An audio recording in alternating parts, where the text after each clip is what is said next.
Welcome to the Horror Hangout podcast, where two bearded film fans watch the 50 best horror movies ever and then talk about them. My name is Luke Condor with Kate, and I'm joined by my regular co-host, Mr. Ben Errington. Mr. Ben the Shark Errington. The shark! Yeah. Shark tooth. Yeah. It's like there are sharks everywhere. We've done Deep Blue Sea. There's a sequel to that. There's... Yep.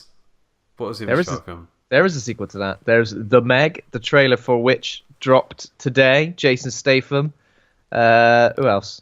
Rainn Wilson, Ruby Rose. Yeah, Rainn Wilson. So I didn't know what that film was going to be like, and now that I've seen Rainn Wilson in it as a bit of a comedic relief, and it seems kind of self-aware. I'm actually quite excited for it. Yeah, it looks like a sci-fi Sharknado, mega shark versus giant octopus style film, but with a bigger budget. Yeah, it's almost like they saw that formula and they were like, we could do that, but better.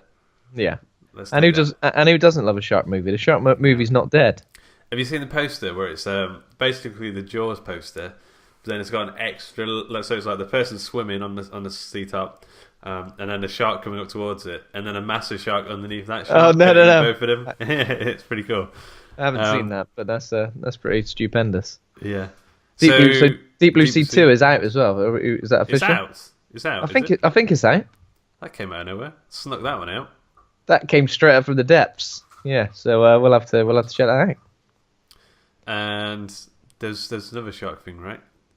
There's I think there's a sequel to that, 47 Meters Down. Have you seen that one?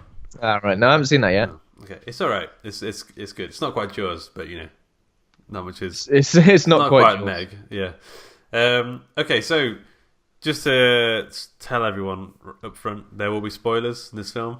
We're going to get into the nitty gritty. We're going to discuss the plot points. We're going to spoil the hell out of them. But you should know that already, really. Dude, other horror guff. What you got in your other horror guff? What you got in your pot? What have I got in my pot? I watched the Dawn of the Dead remake. Zack Snyder's, which I've seen loads of times. It's a film that I've always kind of loved.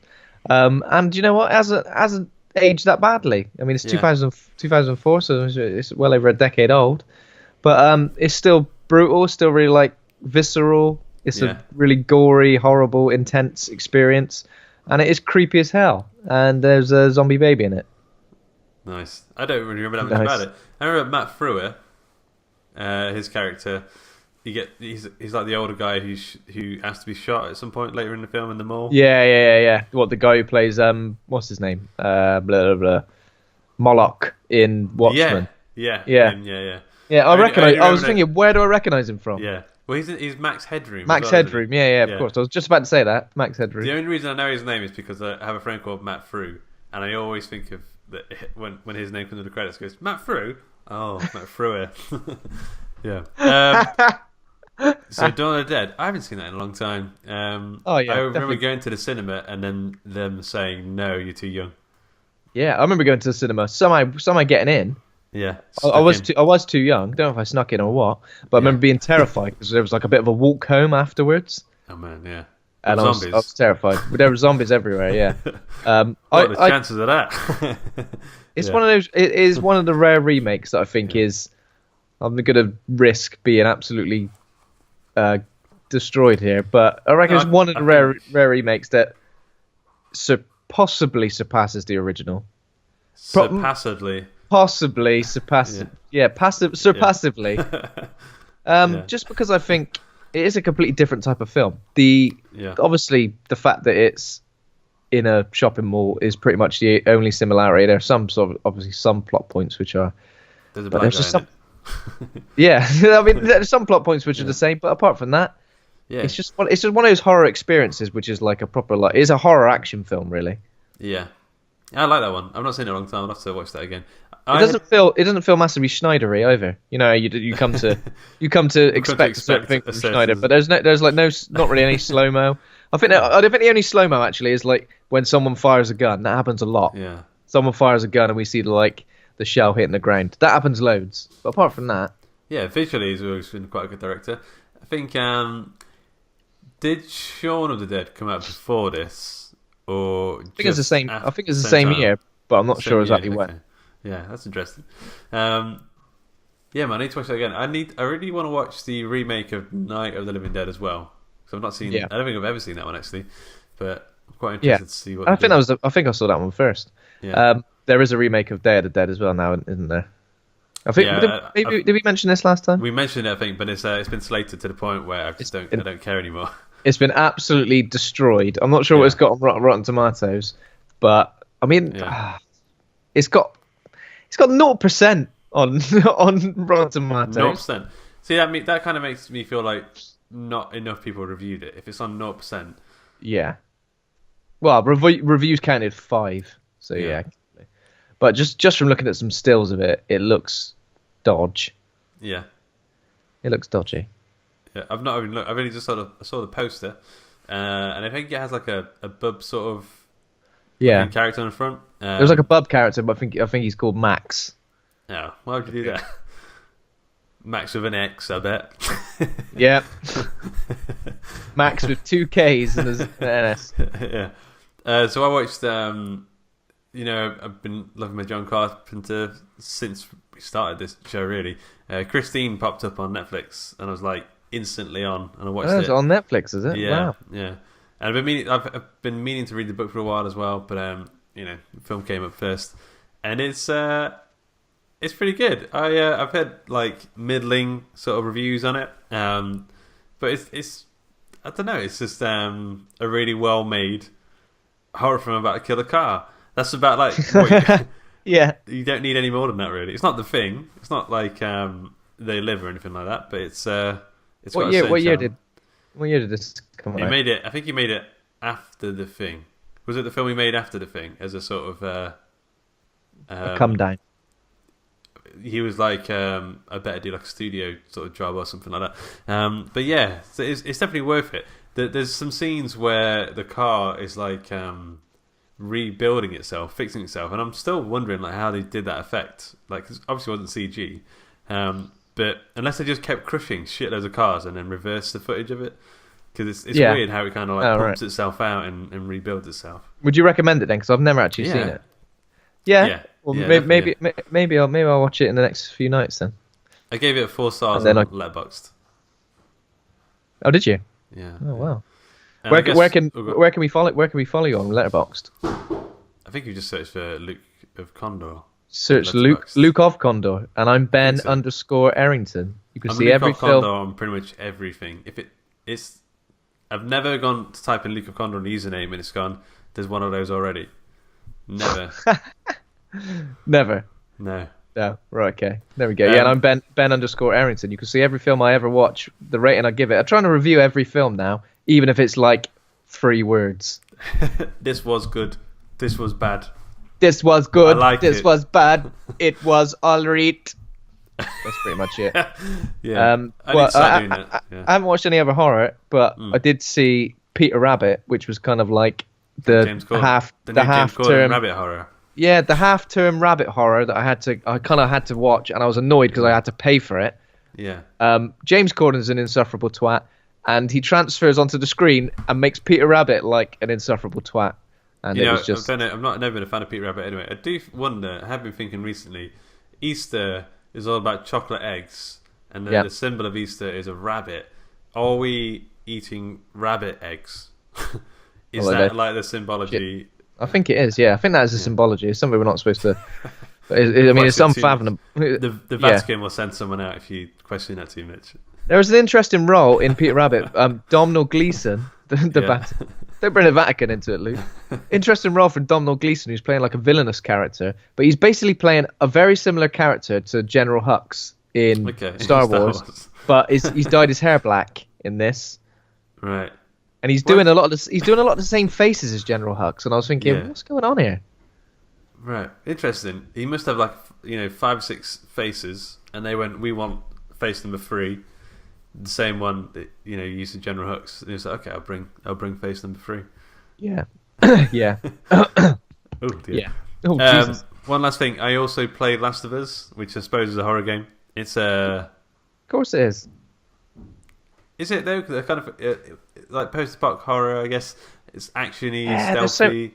But there's so many like horror moments. Like there's so many so many stealthy bits where like it's horrific when you get like grabbed at the last minute, and like the hanging upside down bit. Oh, that was great. Yeah. Jesus. There's a bit where you get caught by the big bloaters, I think they're called, and it cuts like a little thing of him ripping your head in two. Yeah. Yeah, it's pretty horror. It's not like Resident Evil though. I think that's like a horror. Like this is a little bit tamer than that. Yeah, maybe so, but it's still pretty damn terrifying. I think it's there were loads of times where I was on the edge of my seat. Did you play the like the prequel as well, the little prequel bit? No, not yet. I'm saving that for Christmas Day. Yeah. Well, I enjoy like the world so much. I think that's my favourite thing about it. When you just sort of wander through somewhere and look up, and there's the bit where there's the two skyscrapers like kind of leaning against each other. There's the giraffe bit. Considering you played The Last of Us after watching Annihilation, can you now sort of understand especially with a lot of the classical guitar stuff in the soundtrack? Oh yeah, because the music, yeah, definitely, actually, yeah. Yeah, I mean that's why watching Annihilation I was a bit like, this just reeks of The Last of Us. Did you shed a tear at the intro as well, like the first? No, just because I've seen, because I hate little girls. Okay. Just because I've seen, I was watching a playthrough and I've already seen that bit a few times. But when the ending really got to me, I was like, that was the most like games end. Whenever I got like Metal Gear Solid, another of my favourite games, if it ends and it's like massive car chase through a tunnel and it's so epic and so action heavy. This ended with just like, like such a not a whimper, but like such a down note, and it's like, oh Christ. But it's still, I mean, it was a difficult end. You know what I mean? I think it feels like an ending that's been earned, because there's so many areas throughout the game where you're just like really up against it, or just like crafting stuff. Like, it took me ages to get through that last bit. Oh yeah, that last bit was super tough. Yeah. But so I mean, it's a great game. Can't wait for the sequel. Feels like we've been waiting for the sequel for ages since it was announced. But it's coming out this year, right? This year, right? I'm not sure. I guess so. I don't know. The Last of Us 2. I don't know if there's an official release date yet, but I guess it's about 2018. Did you see the trailer where the girl gets like hammered on the? Yeah. So that wasn't Ellie, was it? It was someone else. That was an Asian woman. It's Asian Ellie, I think they call Asian it. Ellie. Yeah, I don't know. Oh, it was just the Asian Ellie. Oh yeah, I see. Yeah, I don't know. Yeah, we'll find out when it's released. I think. Yeah. Okay. Cool. Okay, let's get into the meaty chum of the podcast. So today we're going to be talking about number 10 on the list, Related's final 10, and you kind of expect these 10 films to be like the best horror films of all time ever. Start at number 10. It's Jaws from 1975. Do you want to tell us a bit about it?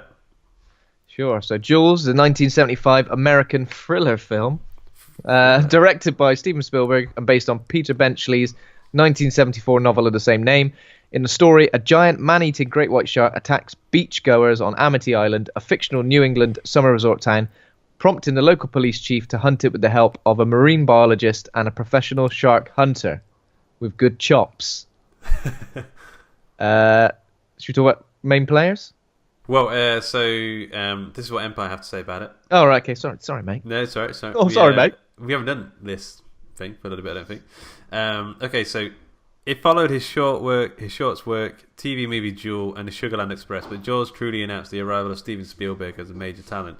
Massive production issues became the mother of real invention, and needing to keep the toothy villain off screen as much as possible just ratcheted up the tension that much more. Primal fears fuel a thriller that also feels human thanks to Scheider, Shaw and Dreyfuss. Scheider, Shaw and Dreyfuss on the seashore, and the rest. Not forgetting John Williams' iconic, simple and terrifying score. Jaws sticks in the brain and makes the heart beat that much faster. It's got 97% on Rotten Tomatoes, 8 out of 10 on IMDb, and was a pretty damn good film. Have you seen this film before? Are you a big Jaws fan? Yeah, I'm massively familiar with Jaws. Seen it loads growing up. Used to like terrify me. Used to always be my first thought that came into my head whenever I went in the sea or a swimming pool or a deep bath. Yeah. Like at any point when I was growing up. I remember like loads of moments in this film like properly scarred me to the point where like when I saw them again, I don't think I've probably seen this film now for 5 or 6 years. When I see them again, they bring back all those memories of the first time I saw each horrific moment. And I'm like, it's just another great example of a film that my mum let me watch when I was way too young. Your mum sounds like the best. Thanks, Mum. Yeah. I think she just didn't keep growing up. She just thought, I want to watch this film, so he's gonna have to watch it as well. That was kind of it. But yeah, like the soundtrack's amazing. Yeah. I've got a really, really old copy of the book. I think it's the oldest book I own, which is like, I'm not sure. I mean, it's absolutely battered, my copy. I have to find out when it was. Have you read it? Printed. Yeah, I read it, and one of my memories of it is like how well dead bodies were described, to the point where I was like, feel a little bit queasy. Remember, there's like an opening scene in the book where Brady, that's the name of the police chief, isn't it? Yeah, Brody. Brody discovers like the body, and then it describes the body, and it describes him being sick, like next to the body, and that's like proper stuck with me. That it's a very short book, but it is good. Definitely worth a read for like a classic. Yeah. So, like I said to you before, I don't know if I've ever seen this film all the way through, and I've never been that interested. I don't know why. It just is it because of the sequels? The sequels have kind of tarnished the legacy a little bit. I think maybe I've seen some of the sequel bits more, and I was just like, there's no point in going back. It's all kind of cheesy shark movie. But I've never been like that interested in aquatic horror anyway. But and so stuck it on. It's on Netflix at the minute, so it's just nice and easy. It's just there, and it was surprisingly good. Like I was surprised at how much I got into it. There's one bit which I'll mention a little bit later on that I was like just engrossed in the screen. I was like, this is my favorite. So it's a monologue part of the scene. This is the best monologue out of all these films we've done in this podcast. Richard Shaw just talks to the camera pretty much. And I was like, that was fucking amazing. Was this the when he was talking about the war? Yeah. When he was talking about a particular ship, is it a real ship? Is it? Yeah. It's the ship. It's the ship that dropped off the Hiroshima bomb, wasn't it? Right, yeah. That was brutal. Yeah. But I think this film is like so perfectly paced because it's another film. Like, it's good watching films like this, the classics that have inspired so much, because you can really see what films try to rip off, what other films do wrong when this film does perfectly. There's so many times when they could have showed you so much more than they needed to. There are so many times when certain parts of the story could have easily gone in one direction or another, but it takes its time. It's methodical in the way it builds up the tension, so that eventually when we do get this third act, which is just like action heavy and intense, it feels earned. It doesn't feel like, God, we've seen this all the way through the film. It feels earned, and it feels like you're right there with them, because you see the shark properly like come out of the water for the first time when these characters see the shark. So you kind of feel the fuck shit. Look how big it is. Oh my God. There's so it said in the Empire spiel that this was like the first announcement of Steven Spielberg, and there's like elements in this, and I'm like, oh yeah, it feels incredibly Spielbergian. Like it's the music for one isn't like all out horror. Most of the time it's got like a weird adventure film sort of feel to it. There's also, so much Indiana Jones. Sorry. Yeah, that's what you're talking about. Indiana Jones, Jurassic Park, like the more upbeat moments of Jurassic Park. Yeah. We're all the way through this soundtrack, and it's a soundtrack I don't think I've ever listened to. Apart from like the main theme. So well, again, it's one of those things where you think of soundtrack, you think of dun dun dun, but like the rest of it is really good as well. It's got some great music to it, and also there's this thing that Spielberg does every now and again that a lot of people just can't seem to pull off, and it's that naturalistic response to bad, horrible things happening, where people are kind of smiling and laughing as they're talking about the horrible things, and it's like the way they're sort of like Richard Dreyfuss especially. They're talking about like the shark killing people, and he's like smiling, and he can't kind of. It's just the way we humans sort of deal with things. You can't like fathom it. Same with Poltergeist. Yeah, the way the family sort of reacted to a lot of stuff. It was really naturalistic, really human, and it was great. The way sort of Spielberg presents sort of like families is pretty good. It's always unique. Do you know what I mean? There's always like different dynamic between the like parents, different dynamic between the parents and the kids. Yeah. It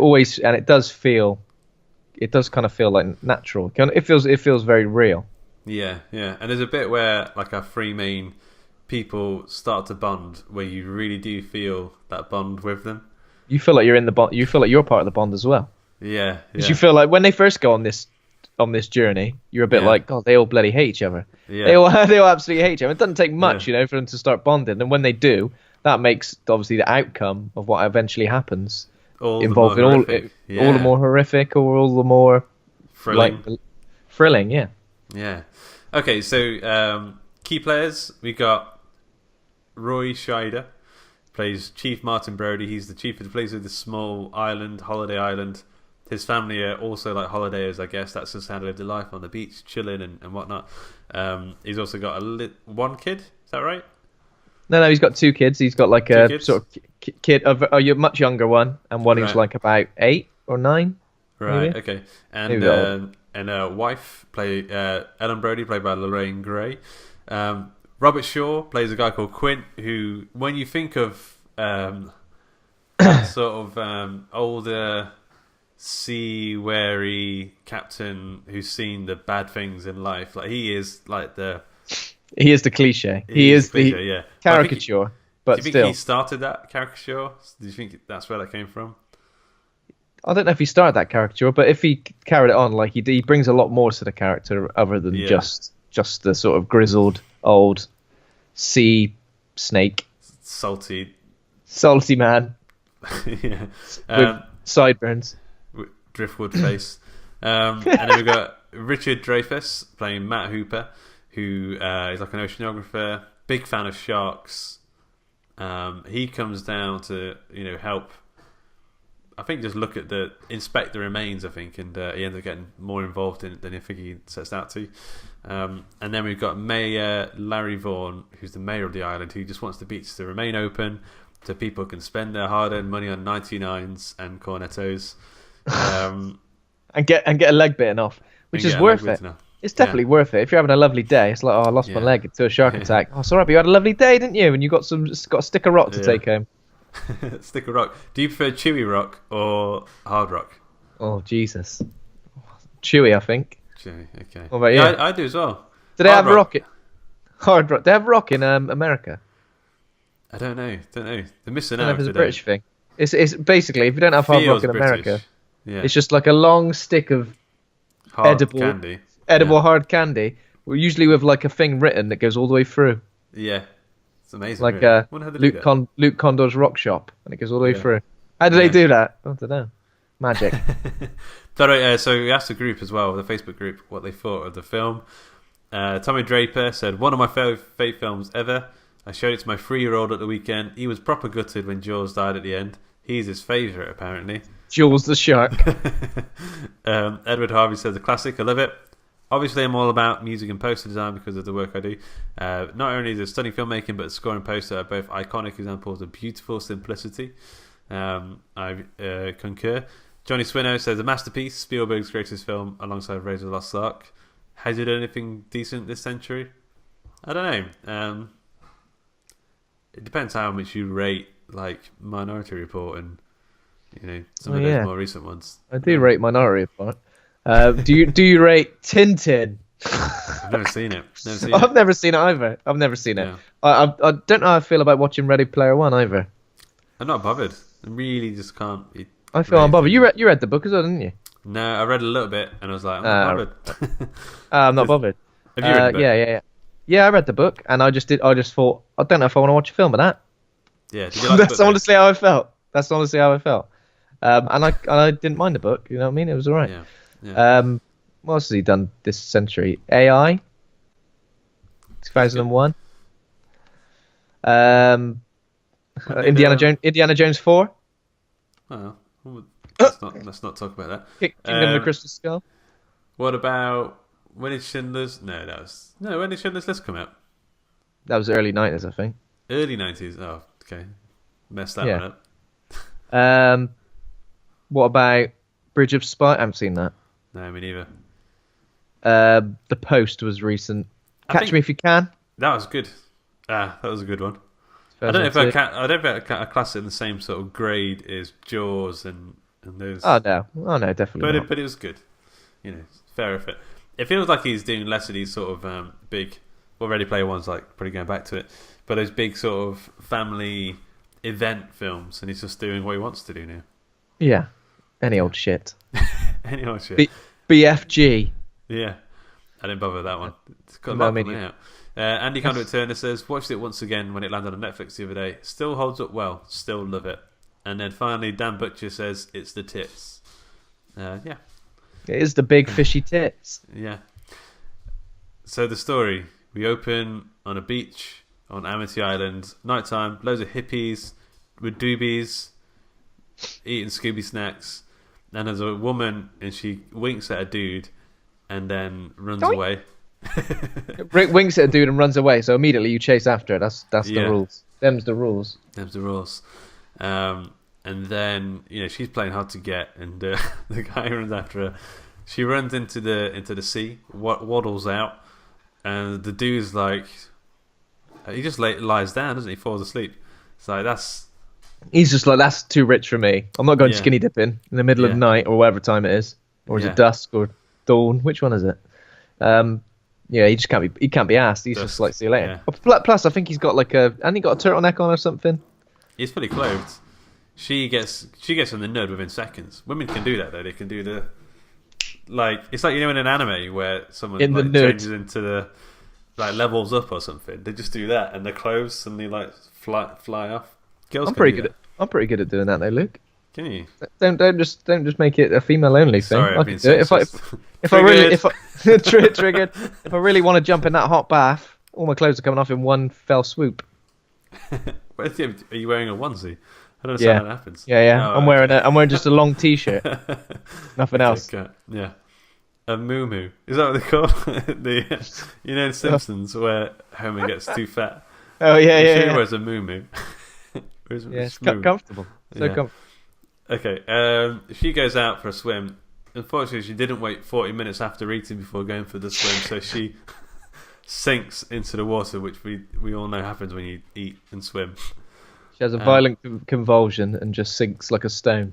Yeah. Do we, that underwater shot of the shark eye view? Was this the first thing to do that, or? I don't know. Probably not, but it's probably the first thing to do it as effectively as this. Yeah. They don't make a big deal about it, do they? It seems pretty iconic. Yeah. It's definitely iconic. Yeah. So the next day, they find the remains. Oh, yeah, she's got all the crabs and stuff, and she's being snipped at. She's got crabs, but that bloke was glad he stayed on the beach. He's like, fucking hell, I'm glad I didn't. Okay. Dodged a bullet there. And she's not got legs. And she's not got legs, but I mean, to be fair, I ain't bothered either way. Yeah. She was bloody legless last night. He could have come out with loads of puns about that. He could have, couldn't he? She's armless. Yeah. She must have been... I don't want to say that honestly, that's too crude. She must have been mutilated, yeah. I was going to say chumming the water if she was on a period or something. But this is harsh. I'm not saying that. Okay, so the next day, Chief Brody comes in to look at the body. Like you said in the book, it's a badly mutilated body. And does he sick one off at this point? I can't remember. He might sick one off. I think he maybe nearly does. He has a thing on his mouth, doesn't he? I don't know. What on his mouth? Hand. I seem to remember he put something on his nose or his mouth. He picks her severed hand up and puts it on his mouth to stop himself being sick. Oh! I thought it was like a smelly thing. Don't they put iodine or something on a... Oh, does he do that? Poppers? Maybe. Oh. Okay. So he's at this point he says there's a shark. I think he's put the signs up on the beach and says no one go swimming because there's an animal attack or something. And the mayor's like, dude, come on, we've got a shitload of ice creams to sell. A shark could come out of the sea and bite this mayor's arm off, and he'd still be like, "It's all right. It's just a graze. Yeah. Well, a dude's got an economy of a small town to maintain. You can't worry too much about hippies getting mauled. turning up in bits on a beach. I mean, who knows what kind of bloody drugs they've been taking and smoking and sniffing. Yeah. Probably just been on that reefer. Yeah, exactly. They probably imagined a shark was there, and then their bodies just fell apart. Yeah. Well, that's weird. But I think police chief, the mayor says, "Don't worry about it, dude. It's all going to be fine. Trust me." But then there's another day when they're all out on the beach, and then a little kid, I think it's a little kid on a little raft gets like looks like he gets put into a blender because he just goes under. Yeah, so the shark obviously comes in quite shallow here. Loads of people in the sea, and we get the classic sort of shot of Brody. That's classic sort of like zoom into his face as he realizes what the Dickens is happening. What the Dickens? What the Dickens? Yeah. Yeah, and then a kid gets like everyone panics and gets out of the water, and then we get like obviously. There's one bit where there's a guy, he shoves this kid off the lilo and gets on the lilo. But how would the lilo help you get? Would that help you like getting away? Well, I don't know. I suppose he gets his feet out of the water. Yeah, it's a good idea. If you didn't see your feet it's also like an old man like face down, getting like stomped on. Oh! Yeah, and everyone gets out, and then obviously there's a mum sort of looking for the kid who actually got eaten by the shark. Yeah. There's a weird bit as well when everyone starts screaming. A lot of people run into the sea.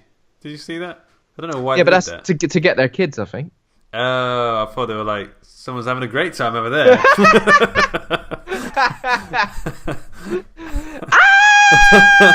Someone's having a great time. I can see blood flying everywhere. Blood equality. Get me in there right now. Strips off in one. Wearing a moo-moo. Everyone is. Dives in. Yeah. Just starts wrestling the shark. Come on, mate. Have a proper good time. So,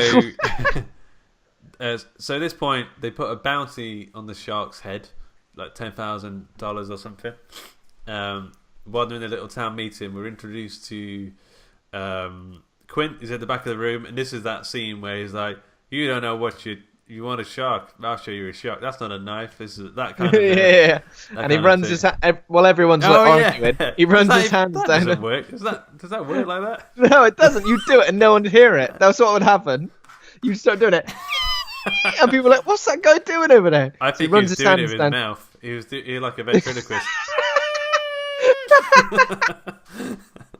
And he had a megaphone so so everyone could hear him over. So he runs his hands down the chalkboard. It's a horrible noise. Like I was like, "Oh God, for God's sake!" Imagine being around a kind of person who does that to get your attention all the time. Ben.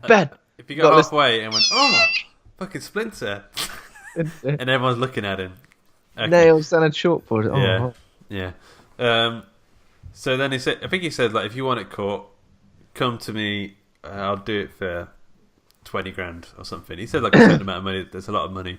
And then a lot of the locals start going into the water. They start fishing for it themselves. Or there's people who aren't local, right? There's more people who they don't know going into these waters. Loads of people turn up, and it looks like that Red Bull air race, whatever it's called, where everyone just gets into anything that floats, just like a box, just like going out there with a shotgun. Yeah. What is that called? The Red Bull. Red Bull.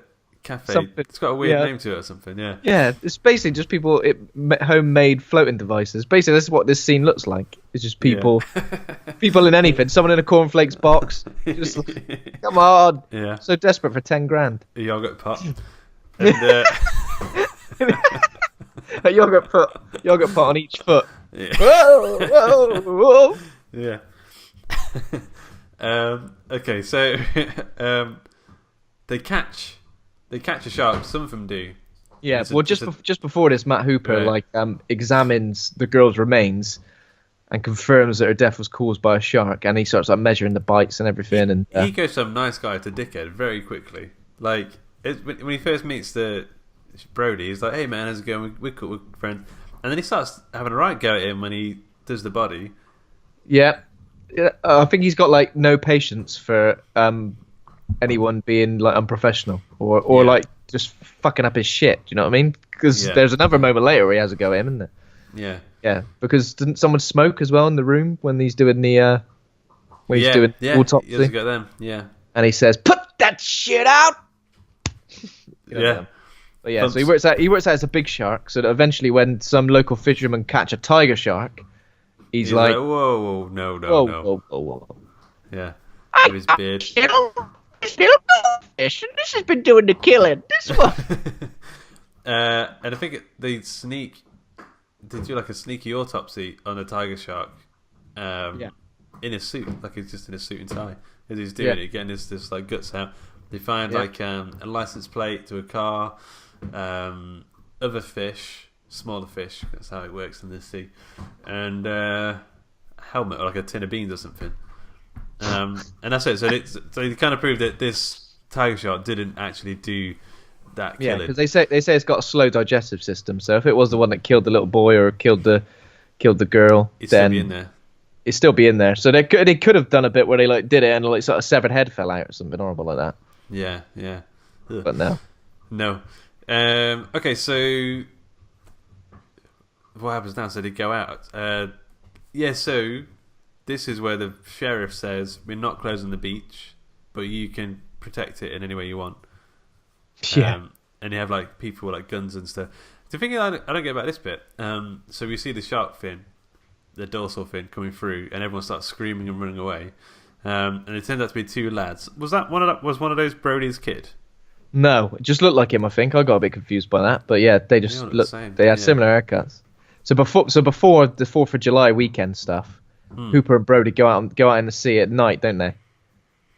Oh yeah. And they find like a half sunken like boat, which is like just some fisherman's boat, and for some reason Hooper's like, I'm gonna go down and have a little look.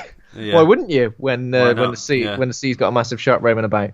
Yeah. So this is like quite an iconic scene as well, an iconic scare, like a jump scare. Yeah. It feels like the kind of moment where the guy with the dead body would say "Ooga booga," like the way sort of like his head just sort of turns around. Yeah, "Ooga booga." So he finds like a big great white shark tooth. Yeah.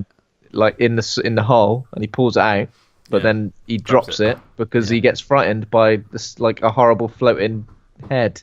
Yeah. Of the fisherman. We all would, to be fair. Oh yeah, you shoot yourself, wouldn't you? Okay, so then they do the big 4th of July thing. So they say to the mayor again, come on mate, you've got to close the beaches. Look, we found this tooth, and he's like, oh, have you got the tooth there? He's like, well, I dropped it like a right nose. Yeah.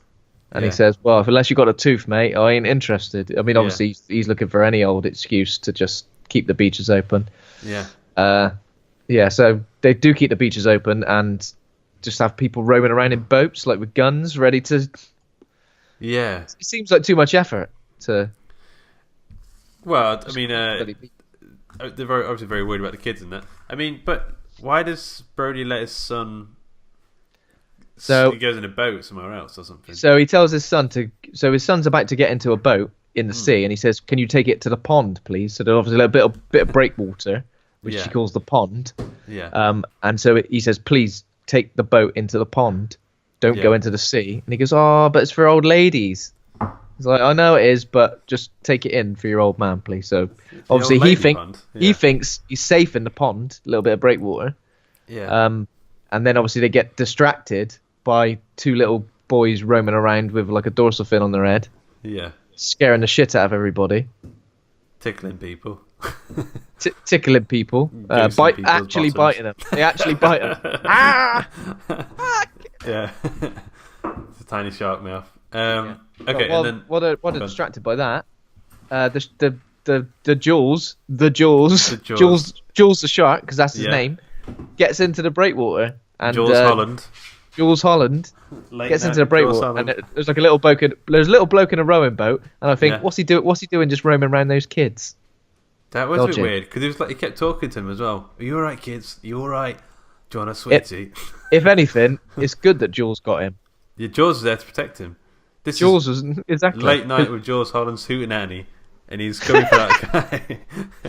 and he kills the dude in the boat, the dodgy bloke, and then just swims past Brody's oldest son. Is that what he does? Yeah, and then he has like a panic attack or something, and Jules just swims past him and goes, "Right, mate." They do have a face that's a bit of a hey, like like someone just passing. They don't want to. They're too cool to turn and say hello, but they're still looking at you. Hey, they know each other from Facebook, but they've never met. Yeah. So at this point, they're like to the mayor, "Dude, come on, give us the money, sign this piece of paper, and we can get Quint, the badass sailor man to come in sort this shark out. I've got to say, the bit where Quint really comes into it, for me, like the film like takes up, it's like good, but then it becomes fucking excellent at the point where Quint, because Quint's character, like, I don't know what he's saying most of the time, but like I just really enjoy what is he saying? He loves a little song now and again. He just loves ripping it. He loves ripping into Hooper, making out that he's like a city boy, and that he ain't got a clue, and he's never been on the water. And he looked, let me look at your hands. Oh, you got city boy's hands. Been counting money all your life. I say all that stuff all the time. Let me see those hands. City boy's hands. Your hands are absolutely shredded. And I show mine and go same. Same. If not a little softer, because I use oil of Olay. Yeah. Okay, so they go on Quint's boat. Quint is like, I'm the captain. Like, I know this is your charter or whatever, but I'm the captain on the boat. His boat's called the Orca, by the way, which is the only enemy of the Great White Shark. I bet a Great White Shark's got loads of other enemies. There's loads of people. There's loads of people stitched up. He's got loads of beef with loads of people. There's like loads of loads of seahorses that he had beef with. You know, he went past him and said, "What are you supposed to be?" Yeah. They all ganged up on him, poked his eyes out. Yeah.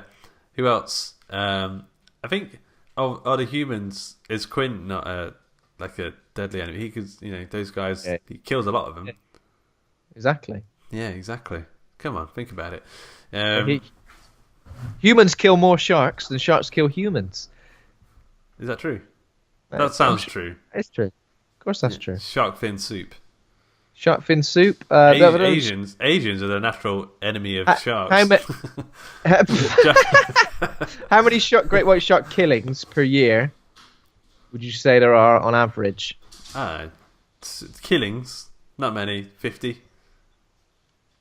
Oh no! Is it long? Bigger than your foot? I've not got an easy answer. I wanted an easy answer.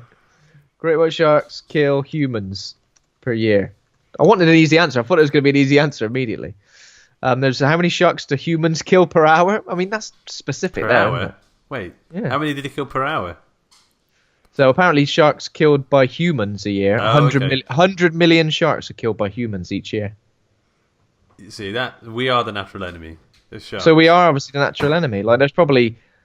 I bet there's less than 10 fatal shark... Yeah. Fatal great white shark attacks. Yeah. Exactly. So who's the real enemy?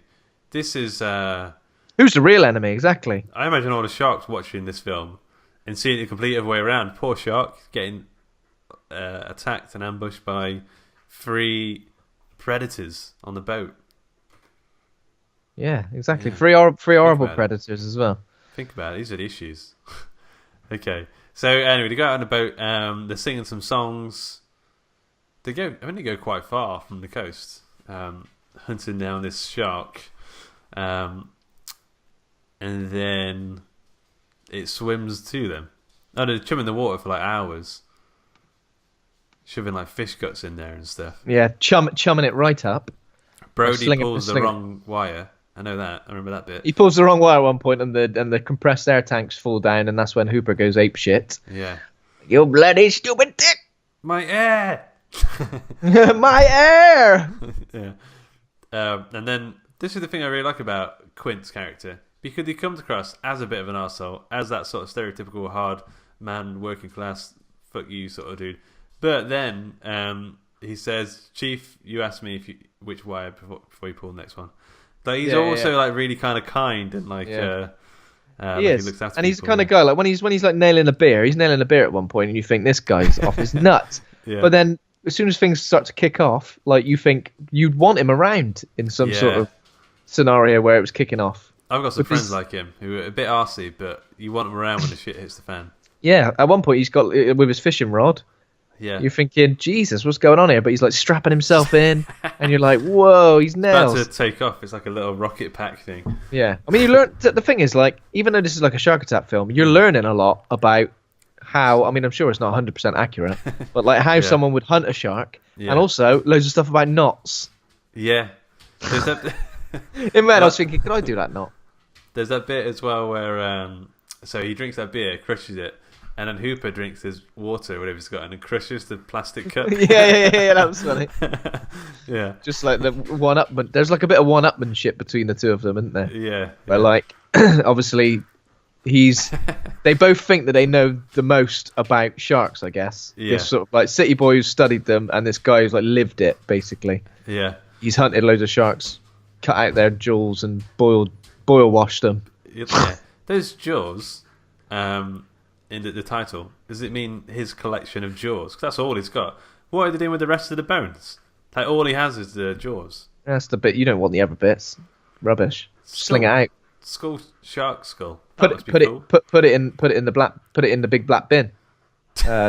They'll take it. You know, brown bin, yeah. The brown bin, or put it in the brown bin. You know, they'll probably take it anyway. Food waste, exactly. Yeah. But yeah, I'm sure the title "Jaws" is from the jaws of the shark. I'm assuming. Is it not? Probably. Jules Holland, not like that. Okay. The shark comes up and they get a harpoon in his backside or in his fin or somewhere. You don't see where he goes in something. Yeah. And then they have like these barrels of air that I think they'd slow him down or something. Yeah, slow him down, but also so they can like track it as well. Right. Okay. So they can like easily just follow exactly where it is. Yeah. Because then this is when we get like the first real good look at it. Is when it like pops his head out when Brody's like chucking some chum in. Yeah. Pops his head out and says hello, and then it's kind of like circling the boat as well. So we get a good look at the length of it, which Quint estimates at about 25 feet, but then Hooper says 20 feet first, and then Quint says, "Oh no, 25."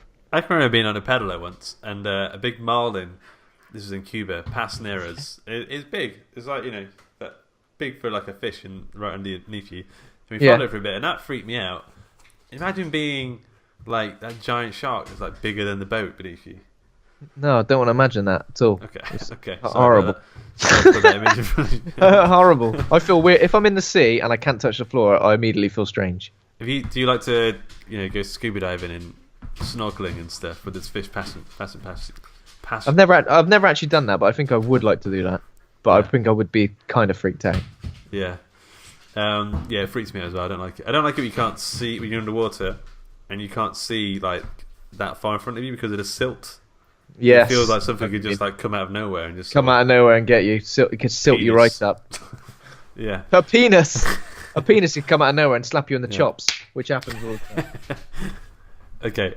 So this now comes like towards the last part of the film, when it's just about chasing the shark and harpooning it. They get 2 more barrels in there or something. Yeah, they managed to get 2 more barrels at the shark, and then we get like a bit at night where the guys are like bonding and telling stories as well, which is when the shark, after the time that the sharks like kind of disappeared. Yeah. So they're bonding and drinking, but then obviously the shark starts attacking the. They're showing each other the scars. They're like saying, yeah. That's not a scar. This is a scar. And then how I got these scars. And they start singing a song. Well, actually, I think it's just before that where Quint does that whole speech. It's about like 5 minutes long or something. He's talking Indianapolis, that's the boat, I think. Is that Indianapolis? So he was on the Indianapolis that went down, got harpooned. Harpooned? Yeah. No, torpedoed. Not harpooned. Yeah. He got torpedoed off the coast of wherever after dropping off the Hiroshima bomb. And then loads of people went into the water, and then the sharks came. There was 1,100 when men went into the water and only 200 came out or something like that. Apparently that bit was written by John Milius, or he had a part to play in that script part. John Milius is like the hyper macho guy who wrote Conan, and he wrote there's a documentary about him, John Milius, and when you think about those sort of hyper testosterone films and words and sayings, he was the guy who's behind a lot of them. He's just so macho. Yeah. What's that? There's a bit from Apocalypse Now. I like the smell of napalm in the morning. Napalm in the morning, yeah. That's a John Milius line. He's very good at sort of writing those sort of speeches and lines and that kind of thing. Yeah. But they get some more harpoons on the shark. The shark's too powerful. Power level 9,000 or something. It's like pulling away. It pulls the back of the boat under the water, which is a technical term. The stern. Is that the back of the boat? I think it's the stern. I think I'm right. Yes. The So it's like slowly sinking now, isn't it? Yeah, it's filling it with water. The engine's, on fire and stuff. For some reason, Quint at this point just revs the boat to within an inch of its life, fucks it right up. I don't understand why he does. What's Quint's problem? Because he like breaks the radio as well. He's like, I need a new boat anyway. I don't know. I think he's just like, it's almost like he's a bit suicidal at one point. He's like, I'll literally do anything to get this shark. Yeah. But then I don't understand why he's got such a beef with it, because this isn't the shark from Indianapolis. This No, isn't it's the not. shark that He harpooned your recognised- submarine. it could have been. I'm going to harpoon you right back. I like it when he describes the eyes of the shark, when he says the eyes are doll's black. Eyes. Yeah. Their eyes are black and lifeless, like a doll's eyes, and it's like when it's coming towards you, you're like, this thing isn't living. But then as soon as it bites you and it like starts rolling, and its eyes roll back white. Yeah, That's you hear horrible, the isn't it? squeak, like the white squealing or something of the person as they die. Yeah, that bit. That's another like horrible. really great fucking like little line. Yeah, it's amazing. Oh yeah, we completely missed cage. the famous line of you're gonna need a bigger boat, Yeah, which he keeps saying. He says quite a few times, doesn't he? yeah. They were like, I really want this to catch on. We're Yeah. gonna need a bigger boat. Don't be silly. big- No, but you are gonna need a bigger boat, are you? Yeah. Should we call and get a bigger boat? And then he stares at the camera, like in The Office, where Jim just catches the camera. Yeah, we need a bigger boat. Also, we missed a bit as well where Hooper gets in his cage and he's going to go give the shark a prodding. Yeah, so this is near the end, isn't it? This is where he's going to give the shark a prod in with like a lethal injection spear thing. Yeah, and he gets into a shark-proof cage, which should have been called something else. It's I'm sure it's made of aluminium. He got the bloody aluminium one. He asked for the steel one. Aluminium foil, shark-proof cage. Literally, cough, and it just falls apart. It seemed like that. Like it just seems to fall away. So also, there's a bit where so the cage gets bashed in. It is quite tense because, like, at this point, like you've really kind of come to like Hooper, and it looks like he's going to get his legs bitten off, chewed off. But then he manages to get away, and the shark's kind of like trapped in the cage, and it's thrashing around. I mean, this must be like a real shark video because it's thrashing around like crazy, like going like ludicrous, like amount of like stuff flying around, and it cuts to above the water. It's just like blip. Yeah. Like, there's nothing happening. Like, no, couldn't they? Like, because you'd think like, how deep has the shark-proof cage gone? I kept thinking, why are the guys on the boat not trying to get him back in? Yeah, they're sort of just going, what's going on then there? Well, I don't know. It looks like the shark's destroying the cage and trying to eat Hooper. Well, I can't be sure. But Hooper does like way deeper than I thought. Hooper manages to get out and just go and hide behind like. He's like one of those little crabs that hides in the dirt on the seabed. He starts covering himself like one of those things, like in the sand. Exactly, but it works. He manages to hide down there for plenty of time. And you know why he wanted his pressurized air tank. Yeah. So whilst this is happening, the boat's starting to sink now. That the base of the boat is under the stern of the boat, and the shark sees. He makes a plan. He's like, that's like a slide, like a water slide, water slippy. Yep. I put my face on that. I think this is the first time we see it proper, right? It's big mouth poking out. So Bruce. Oh, I'm Brucey. And then what's his name? Quint. Like kicks it a couple of times and then just gets. He like starts slipping down towards its open mouth, and Brody tries to grab him, but unfortunately he's too salty. And he just falls, starts booting the shark on the nose, but then basically just gets bit in half. Yeah. Man, there's like, I don't know why I found that bit so harsh, because I can't remember this film that well at all. I didn't know if he was going to die or live, and then when he did die, because this film's got a sort of adventure film quality to it, like you kind of half expect people to make it out alive. Indiana Jones doesn't get bitten in half like halfway through the film. Like, it's brutal. Yeah, it is brutal. It's like, horrible because you go in and then you see him spitting out blood. Yeah, man. Just getting thrashed about horribly.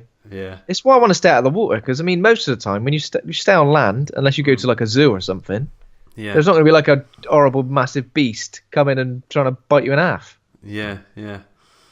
No. So just stay on land. So then, what's his name? Brody, who is afraid of the water, is now sinking more and more to the water, and the shark's coming up to him. He throws one of the air canisters at some point into the shark's gob. Yeah. Literally slings it in. Yeah. And then the shark just sort of has it there, like chewing on a cigar or something. He's holding it there so he can see it when he wants to shoot it. Yeah. It's like, you can't get this canister, you can't get this canister. And he goes, he got this canister. And he shoots it and it pops. It's good that he doesn't shoot it and hit it straight away. Do you know what I mean? He's shooting quite a lot, and there's quite a lot of tension at this point. Like, is he going to do it? Is he going to do it? I still think he got it a little bit too easy. Yeah, because it's quite far away, isn't it? And it's going through the water as well, and it's thrashing around a bit. I was like, but then he said it. At least he said it, as he said his classic "smile, you son of a bitch" line. Yeah, that's quite good. Yeah. Smile, if he said that and then missed a few more times, he would have had to say it every single time at that Smile, point. you son of a bitch. Ah, damn. It's like that. Smile, you son of a glitch. Oh no, I got it wrong. Like I'm glad I Lemmy missed. sketch where it's the clock on 11:59 and he's trying to get wink as it goes over to 12. Smile, you son of a. Ah, got shot too early. But anyway, it blows up. The shark is like a mess. It falls down to the water. Hooper rises, and he's like, I am. rises out of the water like Jesus. Floats up. And then they both of them swim home, and they seem a little bit too happy, because Quint's dead. Yeah, like, they seem a little bit too happy. They're like, "Where's Quint?" And they go, "Fucked." Yeah, Where's Quint? No. That's what. If anyone asks me, like, when someone's late to something, and then like say, "Where's Skip?" I'm gonna go, "No." No, fortunately, didn't make it. Didn't make it. Didn't make it. What, to this, or just didn't make it? 15 minutes. He's probably in half at the bottom of the sea. Yeah, or if like I forget something like, from a takeaway, like the side salad or something. Where's the side salad? I'd be like, no. You don't want a side salad from a takeaway anyway. It was good for you just left it. Yeah. Okay. Trivia. You ready? Yeah. Number one, the shooting star that appears during the night scene where Brody blows his revolver, was it real or not real? Did you even see it? No, I don't think I did. Which is why I'm going to say it's not. Which is why I'm going to say it's real. It was real, not an optical effect.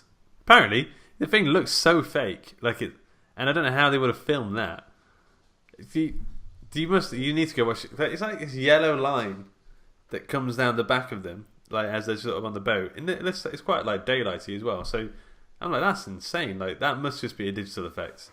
Oh, like right. it even looks kind of crummy, like kind of old school digital effect. Google it at some point. But yeah, it was real. I was wowed that was real. Okay, you may already know this. Number two, what was the nickname for the shark? Bruce. Yeah, it was Bruce. How did you know that? I just knew that. Is that what they called the shark in Finding Nemo, Bruce? Yeah, that's why they called it. Yeah. I just knew it was. I think I've seen like a behind the scenes. I think I've definitely watched some. You've done your research, I see. Like making of stuff. Not recently, but like before. Yeah. Okay. Because there's that famous picture. There's that famous picture in there of Steven Spielberg in its mouth. Have you seen that picture? Yeah. Yeah. Sunbathing. Yeah. Naked. Yeah. Okay, number three. How many prop Bruces were there? Oh. And a bonus question: how much did they cost? How many prop Bruces were there? 3. Correct. You have done your research. Oh, don't act like you're guessing these. You got the I guessed that. I was going to say 5. I said 3. Okay. How much did they cost each? Yeah. 100 grand. No, 250 grand each. Oh. Yeah. Well, okay, maybe missed that module in the book, in the Jaws book, the Jaws handbook. Okay. Number 4. Another nickname question. Spielberg, frustrated by the shark's frequent malfunctions, had another name for the shark. What was it? Shitty twat head. You were closer before. Was it called Shit Shark? The Great White Turd. Oh. You've got an album here called Shark Sandwich. The reviews have just said Shit Sandwich. I haven't seen that in a long time. Number 5. Another nickname question. The movie's protracted shoot was so troubled by mishaps that some crew members privately began calling the film what? Jules. Well, I don't know. Crap. The crew members. Flaws. Yes. Is it flaws? Yeah, you got a book. Have you got a Jaws book? I haven't got a book. I don't know what I'm doing. What am I doing with it? I haven't. I was trying to think of something that rhymed with Jaws. Hands are empty. No book. I don't have a book. I'm looking there. This is like a pub quiz when someone's like, I've got the phone out. Because I was just thinking something that rhymes with Jaws, and I couldn't. I went through a few. Yeah. And flaws finally came to me. Have they actually called it flaws? Yeah, that's right. Oh, yeah. Amazing. Well, I'm surprised at how well you did. Just a few educated guesses there, Luke. I'll be honest. Yeah.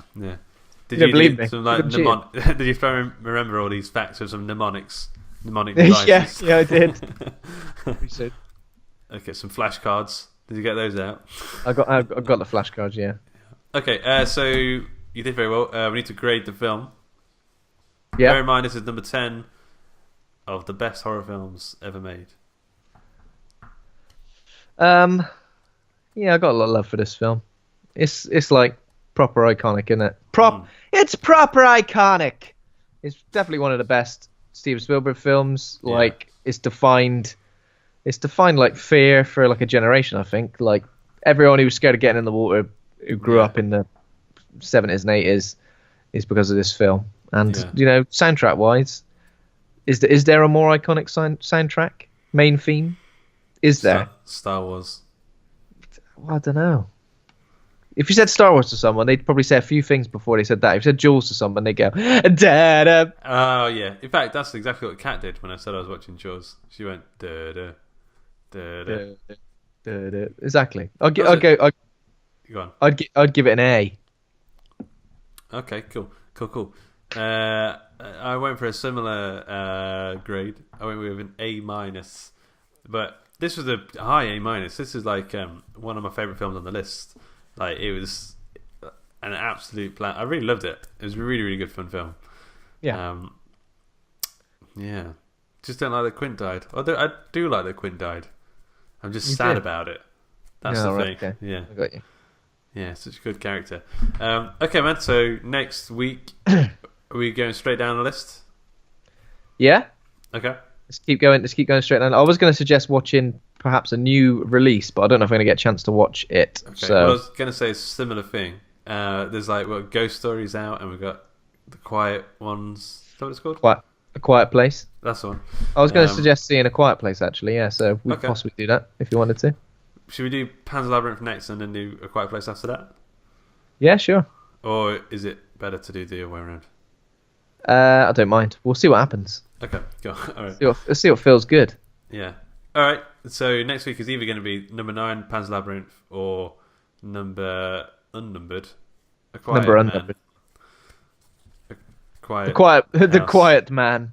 That quiet thing. Yeah, sounds good. Whatever it's called, eh? A Quiet Place. That's one. Yeah. Okay. This show is brought to you by Hawk and Cleaver. Head over to hawkandcleaver.com. Become a patron over at patreon.com/Hawk and Cleaver. Thanks to Kovacs Cameron for our theme music. Thanks to Acast for hosting the show. Thanks to Quint for being a really awesome character. Thanks to the listeners. If you enjoyed the show, give us a 5-star rating review on iTunes. And remember to hit subscribe. And thanks to my co-host Ben for being a real horror dude. Thank you very much, Luke. Cheers. Goodbye now.